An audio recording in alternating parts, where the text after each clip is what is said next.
19 মাস ছিলাম জেলে, 19 মাস। তো ওই জায়গার মধ্যে একবার জিজ্ঞাসা করলাম, ওই অনেক সময় ওই যে 6 মাস যাওয়ার পরে ওখানে যারা ডিউটি করতো তাদেরকে ওই বিভিন্ন জায়গায় আগে বলতো মিয়া সাহেব, এখন বলে কারারক্ষী। তো কারারক্ষী পুলিশ যারা ছিল তাদের সঙ্গে অনেক সময় কথাবার্তা বলতাম। তো একসাথে জিজ্ঞাসা করলাম যে বাবা, মহিলারা যে গ্রেফতার হয় এরা কোথায়? এদের জন্য তো হুজুর আলাদা জেল কিছুদিন আগে দেখলেন না, আমাদের দেশের স্বরাষ্ট্রমন্ত্রী এসে উদ্বোধন করলো। আচ্ছা, তো ওই জেলখানা চালু হয়েছে বলে? হ্যাঁ, পুরি মুনিরে যে গ্রেফতার করছে কই রাখছে? সমস্ত মহিলা, কোন পুরুষ না, না পুরুষ সেখানে ধরতেই পারে না।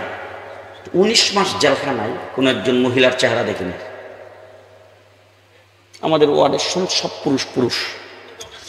এবার জিজ্ঞেস করতে চাই, কোন পুরুষ যদি নিজে নিজে মহিলার দাবি কইরা সে যদি মহিলা তার অধিকার হিসাবে যদি সরকার তাকে স্বীকৃতি দেয়, সে মনে চাইছে সে মহিলা হয়ে যাবে, সে মহিলা হয়ে চলতে পারবে, এটা তার অধিকার, অধিকারে কোনো হস্তক্ষেপ করা যাবে না।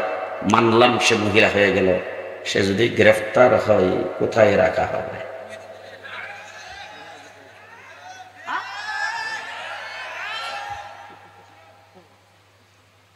মহিলাদের মহিলা যারা গ্রেফতার হয়েছে, এরকম পরিমণির মতো কেউ গ্রেফতার হইলে খুব নিরাপদ মনে হয়।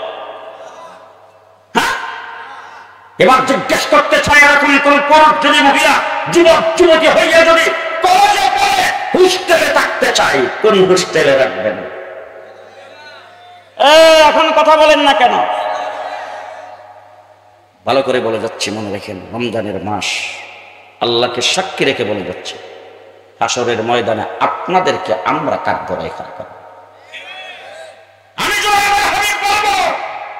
আমি চিল্লাই, সে স্টেজে ওঠে, তারা মানুষগুলো হয়ে পুরুষ হয়ে তারা চিল্লাই না। শরীফ থেকে শরীফার গল্প স্কুলে পড়াবো, আপনার ছেলে মেয়ে স্কুলে পড়ে, আপনি বাহ সুন্দর চুপ করে বসে আছেন, চুপ করে বসে আছেন। আমার নবীর জীবনী বাদ দিয়া, খোলাফায়ে রাশিদিনের জীবনী বাদ দিয়া, সেখানে আমার বই পুস্তকে ঢুকানো হচ্ছে। দুঃখজনক ব্যাপার, আলিয়া মাদ্রাসার সিলেবাসে মাদ্রাসা। এই জন্য আমার ভাইরা বড় দুঃখ বারাক্রান্ত হৃদয়ে রমজান শরীফের মাসে কথাগুলি বলছি, মনে রাখবেন। আপনি একজন মুসলমান যদি হন, তাহলে আপনাকে আপনার ছেলেকে মুসলমান হিসাবে রেখে যেতে হবে। আলেম ওলামা একরাম এখানে বসা আছে, ওনাদেরকে সাক্ষী রেখে বলে যাচ্ছে, আপনার ছেলে দ্রুত গতিতে হাইটা মসজিদের দিকে যাচ্ছেন। আল্লাহ পাক ফেরেশতাকে জিজ্ঞেস করে, এই সে কোথায় যায়? বলে মসজিদে যায়। এত তাড়াতাড়ি হাঁটতেছে কেন? বলে তাকবীরুল্লাহ ধরতে হবে। সুবহানাল্লাহ কালকে সকালে কই তাকবীরুল্লাহ ধরতে হবে। যখন এই কথা বলছেন, এই তাকবীরুল্লাহ ধরতে হবে, সে এত দ্রুত হাঁটতেছে, কারণটা কি? বলে তাকবীরুল্লাহ ধরলে সব বেশি। বলে এটা থেকে জানলো কোথায় থেকে? নামাজে এত বড় কায়েম, তাকে জামাতের সাথে নামাজ পড়তে হবে, তাকবীরুল্লাহ ধরতে হবে। এই কাজটা থেকে কে শিক্ষা দিল? বলে তার বাবা ছিল তাবলীগে সিল্লা দেওয়া, তার বাবা ছিল মুসলমান, তার বাবা ছিল আলেম ওলামা একরামের বক্তা, তার বাবা ছিল ধর্মপ্রাণ, তার বাবা ছিল আলেম বক্তা, তার বাবা ছিল আমল আখলাক ওয়ালা মুসলমান, তার বাবা তাকে শিক্ষা দিয়ে গেছেন। আল্লাহ বলেন, বাবা কোথায়? আল্লাহ জানে তো, জানি না। জিজ্ঞেস করেন বাবা কোথায়? বলে বাবা তো দুনিয়ার থেকে চলে গেছে কবর। তাহলে কবরে যখন মৃত্যুবরণ করেছে, তার সমস্ত আমল সব শেষ, সব স্টপ। ঠিক না? ঠিক। আল্লাহ ডাক দিয়ে একটাও স্টপ হবে না।